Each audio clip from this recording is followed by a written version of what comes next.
everyone, I'm Richie and welcome to Helix Cloud Games, and this is SideQuest, a show where we take a step off the critical path and explore more of what the video game world has to offer. On this week's show, as always, I'm joined by the host of the Sounds of Stadia podcast, Mr. Chris. Podcast of the year. Okay, yeah, I'll take it. SideQuest, there you go, best podcast of the year. And also, special guest, John Scarr from Scarr Gaming. How are you doing, everybody? So, John, tell everyone, you are featuring on the Sound Stadia podcast this week as well, but for those who haven't caught that, where can we find your stuff and what do you do?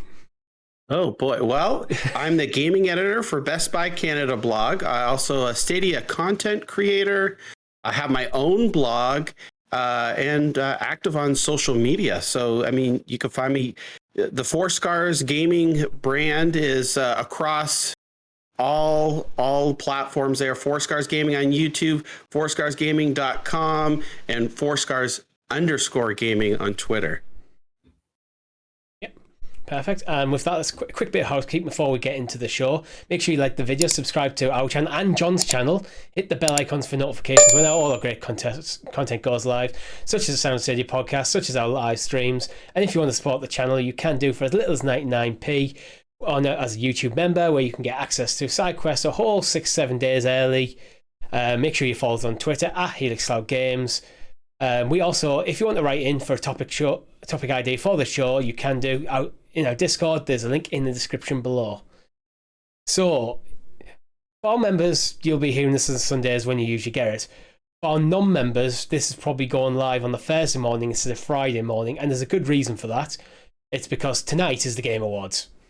Tonight or early morning? Yes, it's for me and Chris, it's early morning, so we expect to see you in the chat because we are going to be streaming it. You're also streaming it as well, aren't you, John?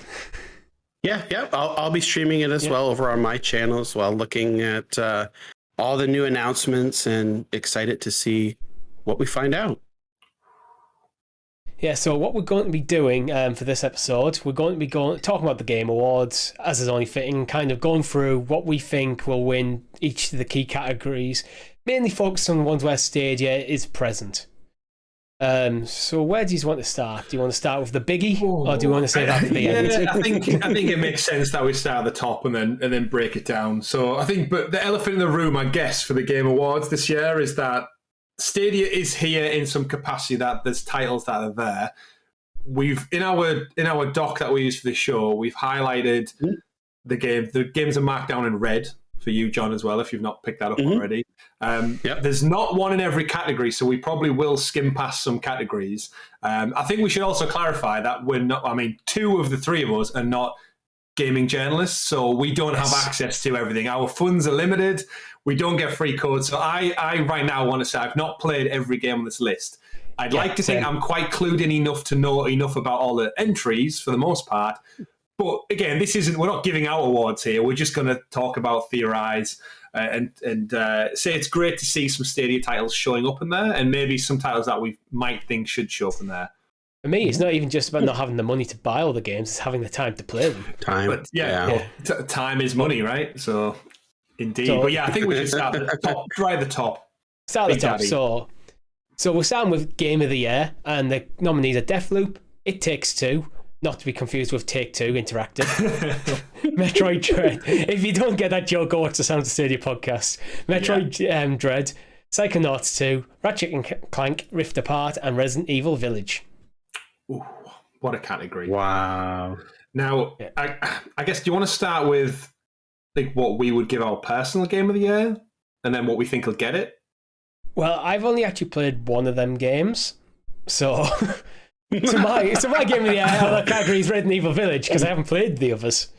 Have you played Resident Evil Village, or did I play Resident Evil Village? I've also played it. Yeah. Okay, I'll let you off then. I'll let you off, of course. Yeah. Part of the premiere promo back in the summer. God, it feels so long ago since a lot of these games came out. That Game of the Year is more surprising of, oh shit, that came out this year, more than anything else. I'm trying to think, looking at the list, for me, I know what I would give it to. I'm disappointed not to see Hitman 3 in there. Yeah. The thing is, I actually think this has been quite a quiet year for games, probably because of the pandemic and also the generational shift in consoles. That's probably a bit of a a spanner in the works, because I actually think this is quite a weak. I don't think any of these games are bad, but in terms of Game of the Year compared to previous years, I think it's kind of weak. I mean, yeah, if you look at 2018, I had God of War, Spider-Man, and Red Dead Redemption 2 vying it out for the best awards. They mop the floor with a lot of the games on this list, unfortunately. But like you said, none of them are bad games by any stretch. I mean, Village was a good game, but I don't think it was anything overly spectacular. Right. Yeah. It doesn't feel like, it's not touching in the category of a God of War, of an Insomniac Spider-Man, of a Breath of the Wild, that sort of caliber of game we've had in previous years. Indeed. I am quite glad in a weird way that Cyberpunk didn't make it into Game of the Year. Like, not to sound bitter against it, but I think after all the problems it had, it would have been a bit telling if it made it into Game of the Year, because it's like, you didn't even run on 2 of the major platforms. Well, that's it. I think you shouldn't be in this conversation at all. It was that long ago now. I played Cyberpunk. I wrote credits on it. I barely had many issues. I played it on Stadia. But when most of the gaming world can't play the game or is having a terrible experience, you shouldn't be anywhere near this category. Like, the basic entry level for this category should be the game works. Playable. Indeed. What about you, John? Any standouts for you on this list? You've probably played more than the rest of us. Yeah, well, I've played all of these. Wow, each one of them has their merits that are great. I mean, it's a great list. I do agree, like nothing that I would say on this list is like a holy crap, like it's like epic, like we had mentioned from the previous years. But boy, if I'm gonna pick from this list here, we'll go with what I would pick, and then we'll say what I think is going to win. I would probably pick, to be honest with you, Ratchet and Clank Rift Apart on PlayStation 5. It's an absolutely beautiful game, next to zero load time on there, and just like the gameplay mechanics, all the different weapons, it's fantastic. But I think it's between that and Resident Evil for me. Like, those are my 2 favorite games on that list. So I'll say with my personal is going to be Ratchet and Clank, and what I think will win will probably be Resident Evil. Yeah, they're really close for me here. Yeah, it's such a tight one for me. I've played Resident Evil, Ratchet and Clank, and It Takes Two. You're totally right. Your assessment of Ratchet and Clank, beautiful, gorgeous. I actually felt like this iteration in the franchise was a little short in comparison to the 2016 and previous entries. But that didn't take away from how much fun I had playing it. But similar, I actually think Resident Evil Village will probably take the mantle for some. I think it had such a boon in the summer. I think it came out at the perfect time. It beat the rush. Obviously, there's no Call of Duties in there this year. Battlefield, nowhere to be seen on the radar. Entries that were cut off, I think Kenna Bridge of Spirits probably would have been in for a shout as well, and that's not on this list. I think Kia is in other categories, though, so it will have been considered and just not made the shortlist for this category. Yeah. And I'm glad in a way as well the director's cuts didn't make it in, because if I'm totally honest, Ghost of Tsushima director's cut was my winner for the year, but there was also my winner for the previous year. So I'm glad director's cuts haven't made it, Death Stranding and the like, because it's rehashing the same thing. But yeah, I think Resident Evil might quite have it. Yeah, I'm in agreement. I think it's probably going to go to Resident Evil. I think It Takes Two, there's quite a bit of buzz around that. But I think some people might shy away from it with being a bit of a smaller title. Yes. Like, Game of the Year invokes kind of that massive AAA experience. And I think that might where it falls down on. Similar with Metroid Dread being a fairly recent release on a Nintendo release, a 2D, well, sort of 2D side scroller. Metroid Dread's definitely going to get some votes, I reckon. Yeah, it's almost unfair that you do discount smaller like entries like a 2D platform. Like, why couldn't it win Game of the Year? But I think you're right. That Game of the Year, I think we've been built or conditioned over the last 7-8 years to think AAA quality graphics, usually third person as well. I don't think first person rarely gets it. I think probably Overwatch might have been the last big like first person to win it. Mhm. And yeah, this is such a mixed bag this year. It could honestly go to anyone, but I think Village has the pomp and circumstance and graphics and heritage and franchise culture and history to kind of merit, like, oh, you know what, it deserves it for like everything that came before and what it did this time around. And it was very well reviewed as well. Yeah. Richie, what was yours? What do you think? Well, I'd only played Resident Evil, but I also think it is going to go to Resident Evil. Again, a special mention to It Takes Two. I think might be up there. I wouldn't be surprised if it goes to It Takes Two this year, to be honest. Over years, I think It Takes Two might have fallen out of the category entirely. If there was more bigger AAA titles, if there was more things like a Ghost of Tsushima, a Spider-Man, that sort of stuff, if they were around this year. But moving on to our next one, which is where I actually think It Takes Two might win. There's no Stadia entries on this one, so let's not dwell on it too long. And it's best game direction. Game direction. This is a much tougher category. Even though again, not Stadia, so it won't spend too long. I'll read the nominees before we get into it. There's Deathloop, It Takes Two, Returnal, Psychonauts 2, and Ratchet and Clank Rift Apart. Yeah, I think this one, just for game direction, they're all so unique in their own right. Like Deathloop, like got such praise for like just the stylization of that ironically that Deathloop of gameplay. It Takes Two. It's again just multiplayer. The humor back and forth between the characters, brilliant, and that kind of working together, almost like a Lego game to solve tasks and puzzles. Yes. But you've never seen it with such a rich story alongside it. Returnal for introducing us to the word biome and showcasing that actually we're not going to give you any save points. If you die, you're dead. It's like that Souls-like mixed with sci-fi, which again I think it's unique unto itself. Psychonauts telling a really good, like, honest story, and then Ratchet and Clank I think is probably the more safer game direction. I don't think it did anything overly different.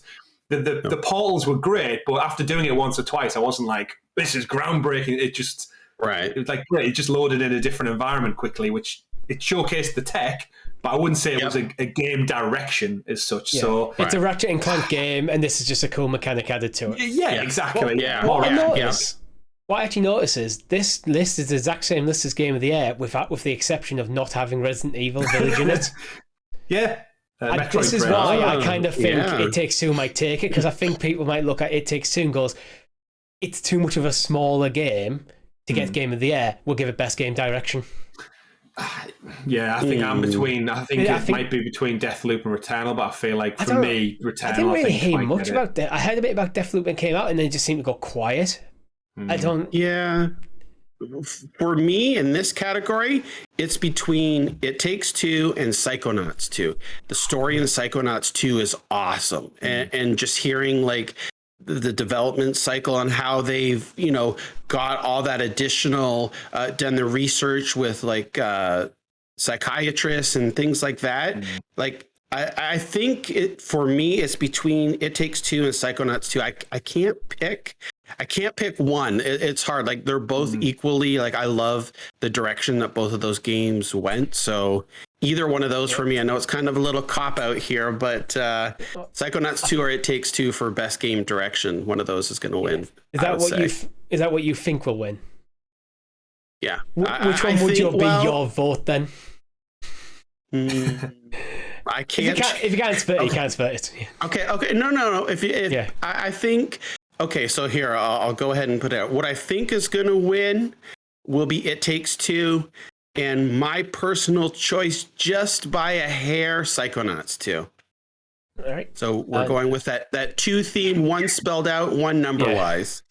Chris, what are your thoughts? I think Returnal might have this one, just because I think it was different enough, and I think it got enough high praise. Although then it didn't get in the Game of the Year, so it's interesting how the categories are decided, because you would have thought if you'd done enough to merit being best game direction, that would put you in for a shout for Game of the Year, but evidently not. So it's who knows. But I think the way like the politics of it all goes, they usually say if you don't get Game of the Year, you'll win big in another category, and I don't think Returnal's in that many, so I think best game direction might actually pip this one for that. Okay. All right, let's move on. We're moving on next to best narrative.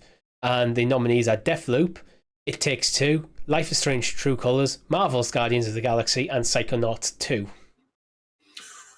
Oh. Where do you want to start? John, do you want to start with this one? Okay, sure. Yeah. All great games, all amazing stories.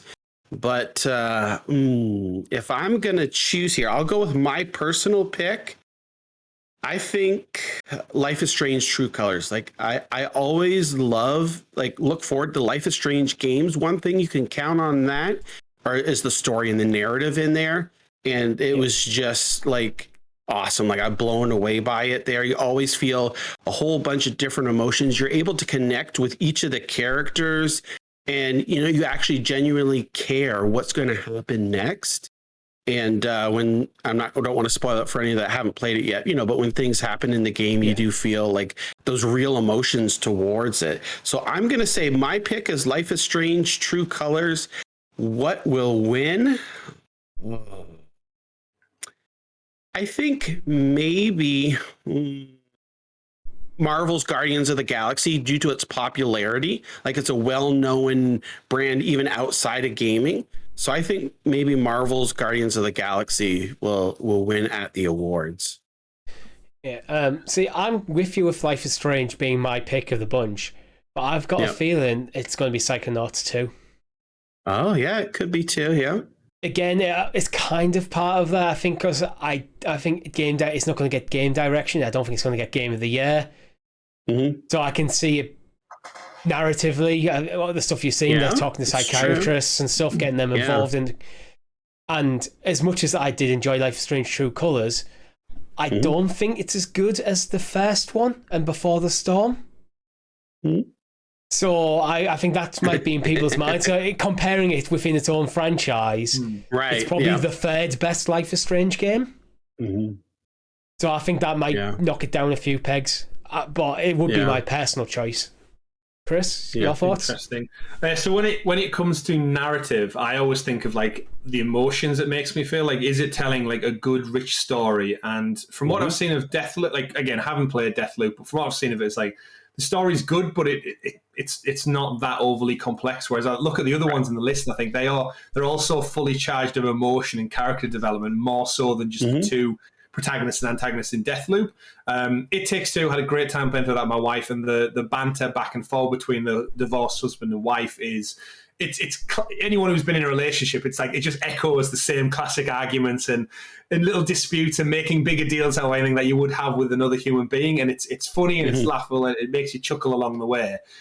So I would have said at the start of the year, It Takes Two. But then me and Richie played Life is Strange True Colors, and again, being a big fan of Life is Strange, similar to what you said, John, echo the kind of the sentiment that you feel, the relationship between each character. I think when we met, there's a lady, Richie, and the florist who has dementia, and that really hits home. Yes. They don't shy away from touching on really real life close issues that happen in just your everyday person, and you get to know them and you love them, and then something happens in the story, and it's like typical Life is Strange. Something bad has to happen to progress it on. And then I would have said later in the year, Life is Strange True Colors. But then, gentlemen, I played Marvel's Guardians of the Galaxy, and I only finished it 2 weeks ago. So it might be recency effect. This game made me forget about the MCU counterparts.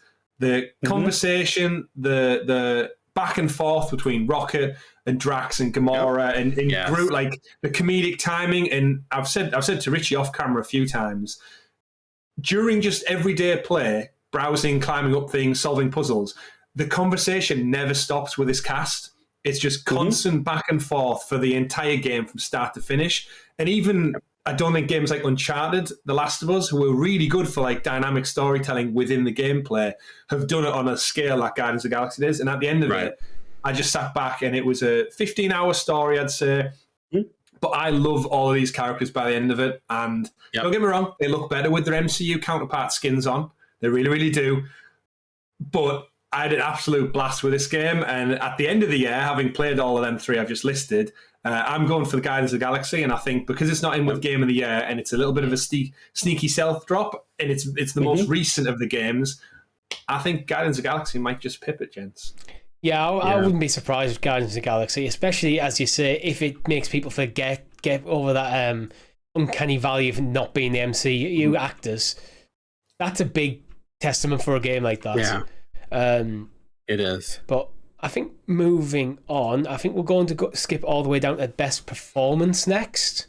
Okay. Because there's actually quite a few Stadia games in this one. So we have Eric Amori as Alex Chen from Life is Strange, Giancarlo Esposito from as Anton Castillo from Far Cry 6, Jason Keeley as Colt Van from Deathloop, Maggie Robertson as Lady Dimitrescu from Resident Evil Village, and Ozioma Akaga as Julian Blake. Sorry for that pronunciation, from Deathloop. I was doing well until last one. Yeah, you were. Yeah. I think I would go make myself for Eric Amori as Alex Chen. I've got a feeling though it's going to go Giancarlo Esposito.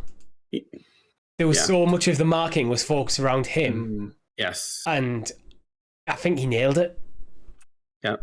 I agree 100% with you. Like, Erica as Alex in Life is Strange, amazing performance. But I think that the Far Cry 6 just had that bigger marketing push, wider audience. So, and Anton Castillo was like, he was the star, like that, the center of it. And he did do a fantastic job in the game. Like, everybody on this list did. But I think, like, I agree. Like, I think Anton's is gonna win it. My personal pick is Erica for Alex. I was a bit surprised with Maggie Robertson as Lady Dimitrescu getting there. Not because she did a bad performance, but I know the character was a lot heavily present throughout a lot of the marketing. Right. And she was kind of the first. Yeah, she was about maybe a quarter of the game that she was relevant for. Yes. Yeah. Maybe a bit more. And I didn't notice anything bad or about her performance, but nothing like overly outstanding. Where it was points in Life is Strange where literally you bet almost in tears on stream with like Alex Chen. Yeah, very true. There's you've got to remember, Richie, there's a lot of thirsty people out there who like a big, large vampire lady, and I think that's why Maggie Robertson is in with best performance. But similar to what you said there, she wasn't in the game that much. And that's actually a reason I don't think Giancarlo Esposito should get the Anton Castillo one. Having finished Far Cry 6, I didn't think he was in the game that much at all. You met him on a handful of passing circumstances, and he didn't actually have that much direct interaction with the character, bar one or two cutscenes. And for that reason... And I think he does. Obviously, he's the biggest name on this list. He's a famed guy. He's in like Star Wars and obviously Breaking Bad and the like. Yeah. But I felt like he was just being himself. Like he's almost like he's playing that villain role he does so well. No disregard, so many times. But did he add anything necessary extra to what I perceive to be a Far Cry formula, like a Ubisoft formula? Whereas what you said about Eric Amori in Life is Strange, like the whole game is based on emotion. And I think for a varied performance from like sad to angry to intrigue to everything, I think Life is Strange has to take it for me on this one.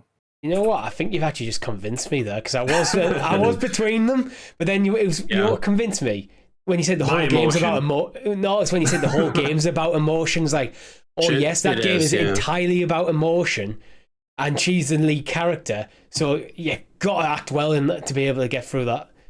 And of course, no discredit to Deathloop. I just don't know how. I'm sure they're great, but I don't have the contextual amount. I haven't played Deathloop, but in my mind, I don't see it as much of a story-driven game, to be honest. But that's what they never marketed it as. So whereas I think the other games we said focused on, like Resident Evil was all about Lady D, Far Cry all about Anton, and obviously Life is Strange. Literally, the cover art is Alex. So So John, what's your pick?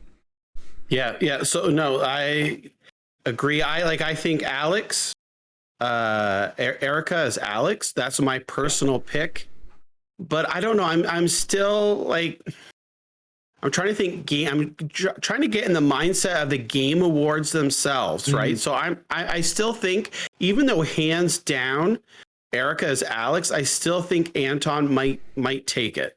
It's going to be close, but I just think like Anton, like Castillo in Far Cry 6 will probably win.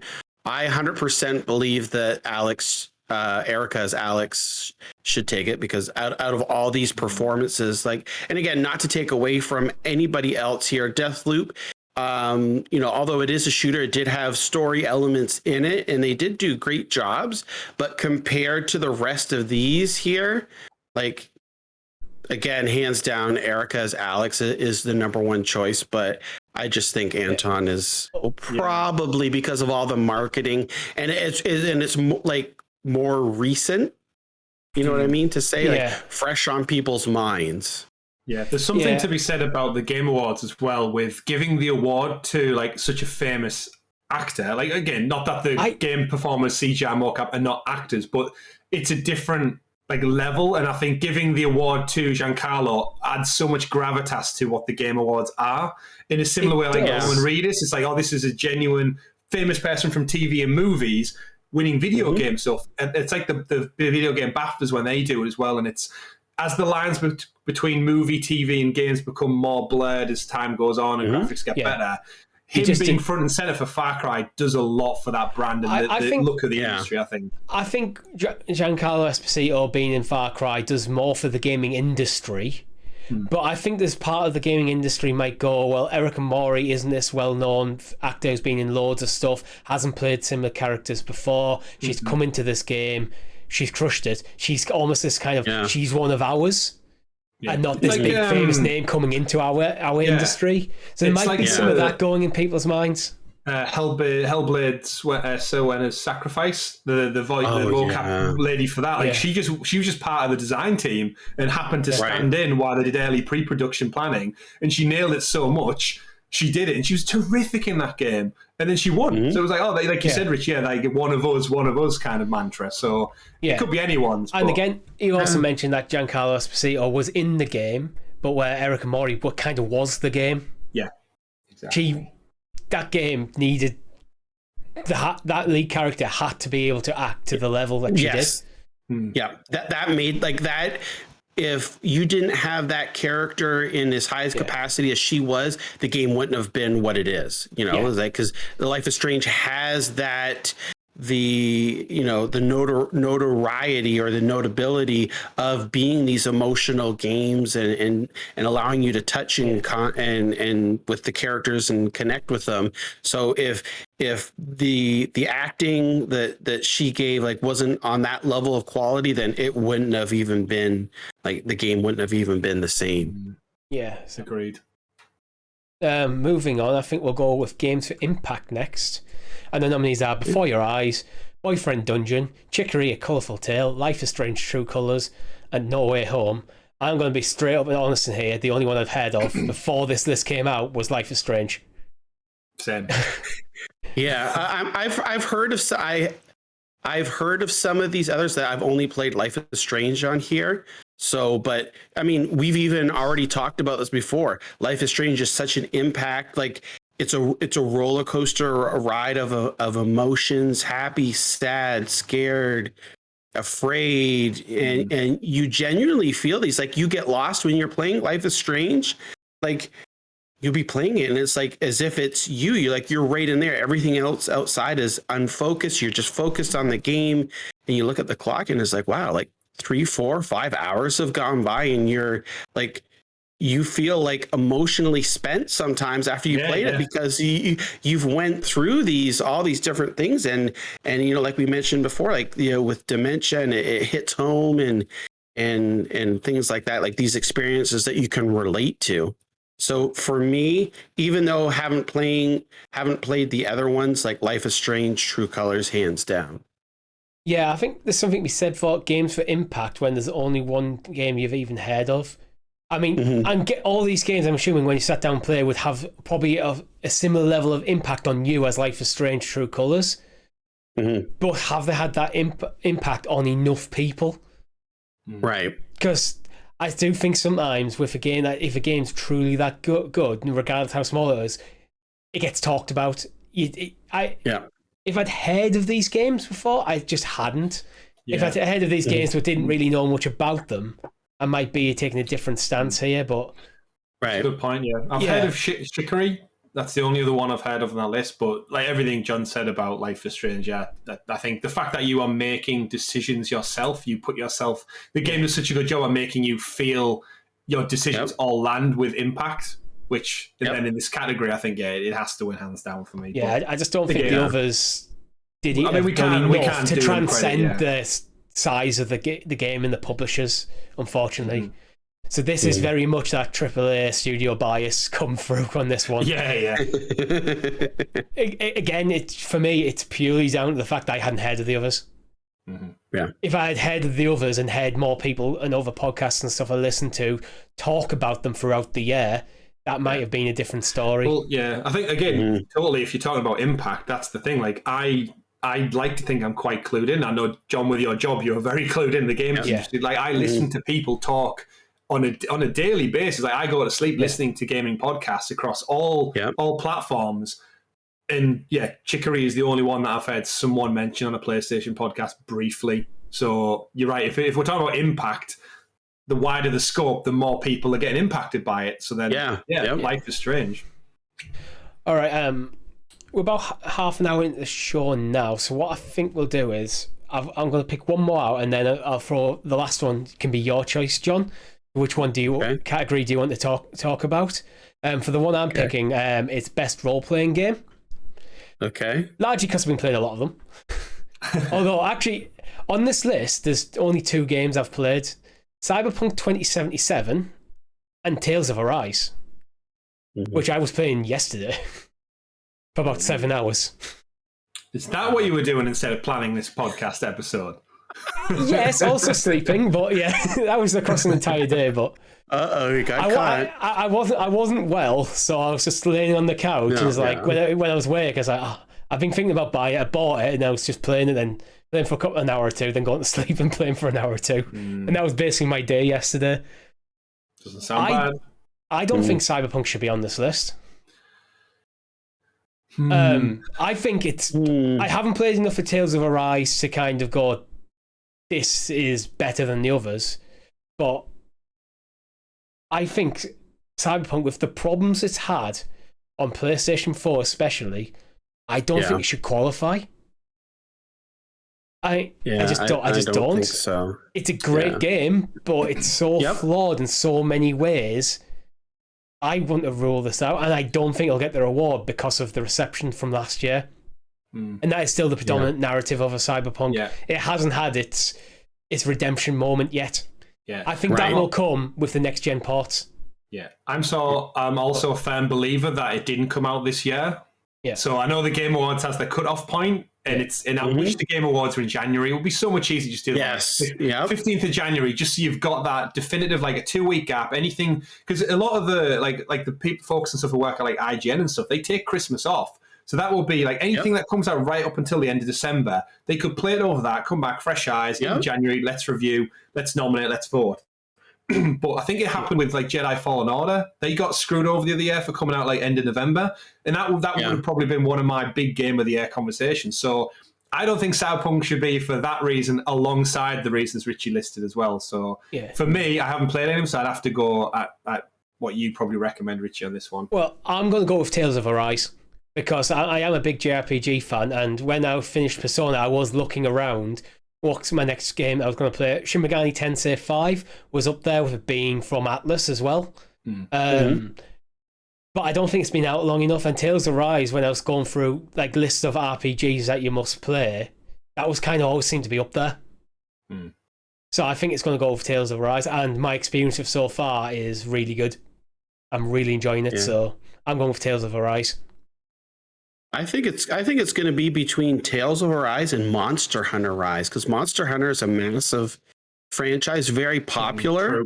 More so now, it's moved out of Japan, its popularity. But I would say Tales of Arise is going to win this, with a possibility of Monster Hunter. I mean, just because of that popularity of it as well. But I totally agree, with the Game Awards here, why not just have them in January? Why do we have to get them in early December? Think about it, this year, we're missing out Halo Infinite's coming out, right? So it's not even in the awards, or even to be even to be considered. Same thing happened with Super Smash Brothers on Switch, right? Like just because it came out in December, but it is what it is, you know. I guess they want to. It's kind of also, if you think about it too, is like the Game Awards serves as almost like a marketing purpose as well. Like these would be games that if someone's wondering, you know, like the general average Joe, like, oh, well, what should I get somebody? Or I don't know what to get. They might come across these Game Awards and say, oh, well, look at these games all won. They must be popular, which, you know, in some rights that they are. So it serves as almost like a holiday shopping list too for some. So I honestly think like that's part of a reason why they have them in early December to help out. I think it's just kind of at some point, Jeff Keighley made the decision that this award ceremony was going to be the big thing to close out the gaming year. So he picked in December, put it in mid-ish December. Where I think you could equally say this is going to be the thing that's going to open the new gaming year by celebrating the last one and have it in mid-January and have and he's called their entries are from January the 1st to December the 31st. If a game's released in that time, it's eligible for this awards. Obviously, if you're releasing December the 31st, you've got a day to get those. But if you're really after a game award, don't release then. Push it back a day and go in for the next year's. So I think we all agree probably Tales of Arise, potentially Monster Hunter gets in there. So John, last category, which one do you want to talk about? Oh, let's go with Best Action Game. Best Action Game. Best Action Adventure Game or Best Action Game? Just, Best Action. Best Action Game. That's just confusing that there's two almost identical categories, but best action game not have adventure as well? Like surely Far Cry 6 has adventure as well as action. And they actually have a very different, like, I don't think there's one common game across both lists, but no, anyway, the nominees are Back 4 Blood, Chivalry 2, Deathloop, Far Cry 6 and Returnal.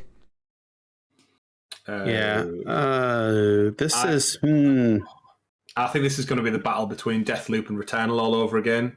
I think Returnal's got such interesting action, and so does Deathloop, and they're so different, but also both of them were like praised for just how unique they were. Like I think most of Deathloop's reviews are saying like, how has a game like this not existed before? And then Returnal was the same. It was like, these stages, the way the biomes are broken up, it's so different from what I've normally played. Like it's a Metroidvania in 3D. Like this is beautiful. So I honestly think it's going to be between them. I think Returnal might scoop it. I think so. Honestly, I'm leaning towards Returnal. I think Far Cry. I think the reception for Far Cry was kind of just like, it's a good game, but it's just more Far Cry. Right. Which is a shame that becomes a point. Like, well, that's not bad though. But I get it. It's like, but it's not really the reception of a Game Award winning game. Yeah, true. To be honest, right. Returnal and Deathloop, both quite unique and new. Yeah, and I think that will carry one of them over the line. Again, Chivalry 2, I think is probably the least heard about on that. Back 4 Blood is basically kind of Left 4 Dead again. Which is a good thing. Yeah. It's not a bad thing, but I'm thinking Returnal because that's the one I've heard more about. I've heard more about Returnal than Deathloop. Yeah, Deathloop for me feels very much like a game that just came and went, and then suddenly get not a lot of Game Award nominees, but in a quiet year. Yeah. I might be being unfair there, but like the Back 4 Blood and Far Cry 6 are that same like. They're both good games, but they're like we mentioned here, it's like more of the same. Like it's nothing like really too innovative. So I think that would probably, in my eyes, like take them out of the picture for this. Definitely between Returnal and Deathloop, and I'm going to say Returnal, just because there's been a lot of buzz on that and its uniqueness and the Metroidvania and in 3D, like everything that we mentioned here. I think Returnal is going to take that. Yeah, I've heard nothing for Back 4 Blood since it came out. I feel like it was like, it's on Game Pass. Go get it for like next to nothing. And then silence since then, like nothing at all, which is worrying for a game that requires a team of people to play. I'm assuming it's got like a core base. Imagine a lot of people jumped in the first few weeks, then bounced out. And those who are really like, I'm a big Left 4 Dead fan, will probably stick around still playing it. Yeah. And it's just fallen back into its stable level.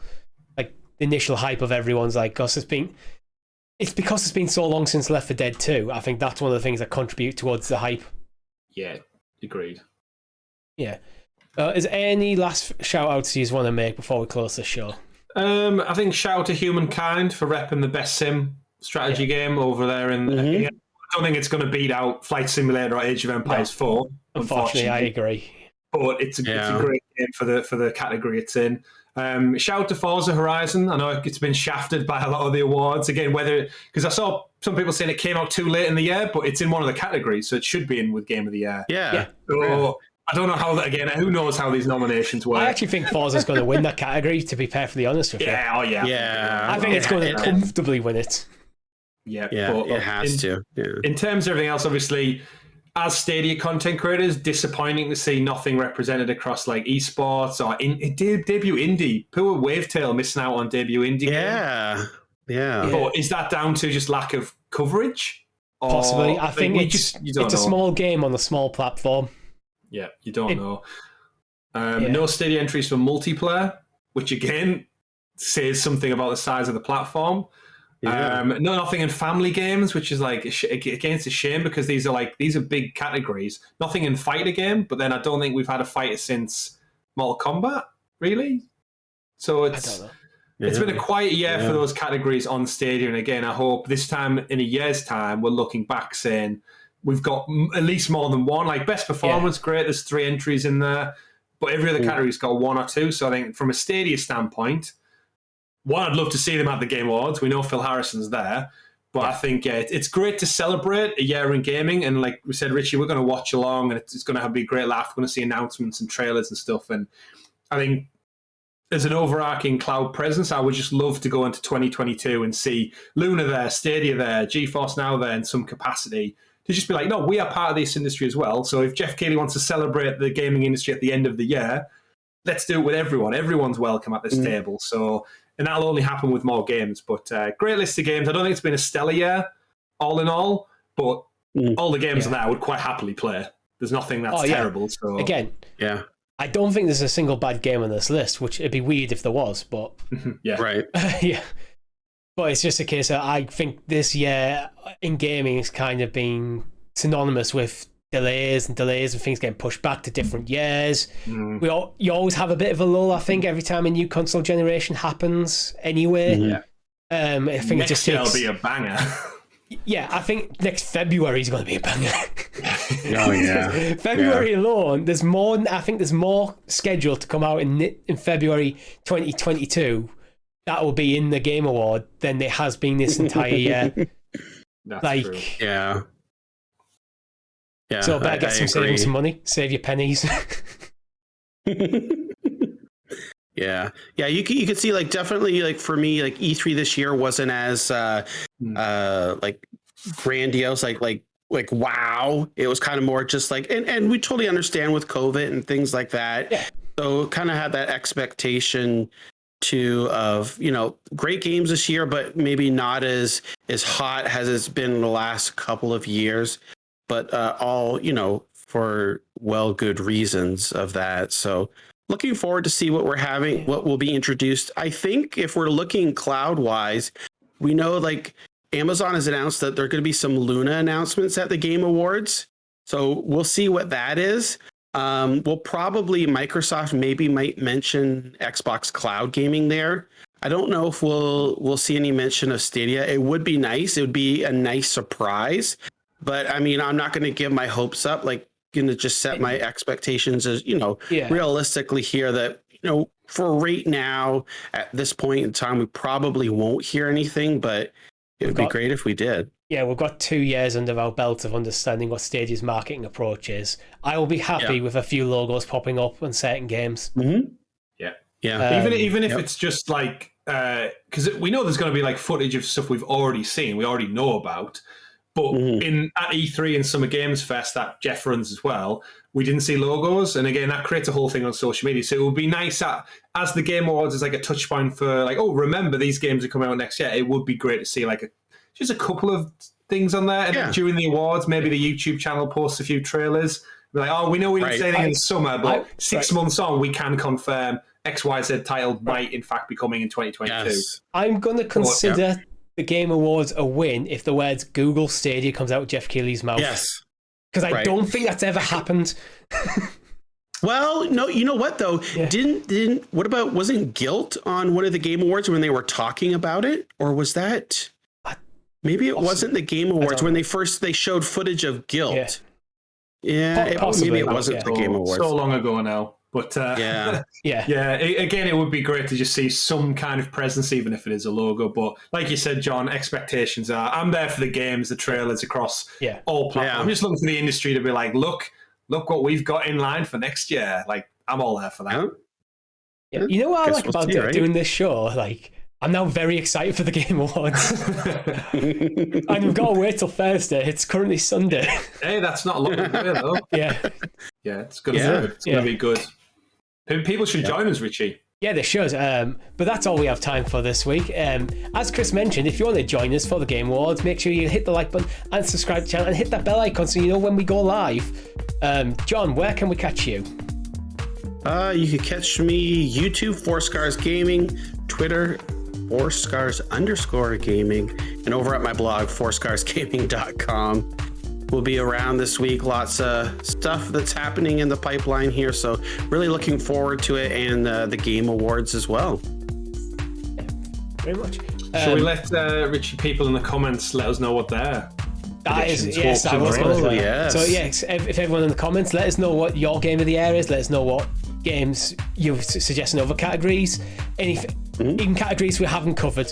Let us know, and then we'll sit down and watch it together on Thursday evening and see how badly we predicted everything, because that's what happens on this channel. we and how tired me and Chris will be. We're in it for the games. But as usual, if you do have a topic for discussion, you can send it to us by joining our Discord server. The link is in the description below. And with that, I've been Richie. I've been Chris. And I've been John. Thank you very much for watching. Quest completed.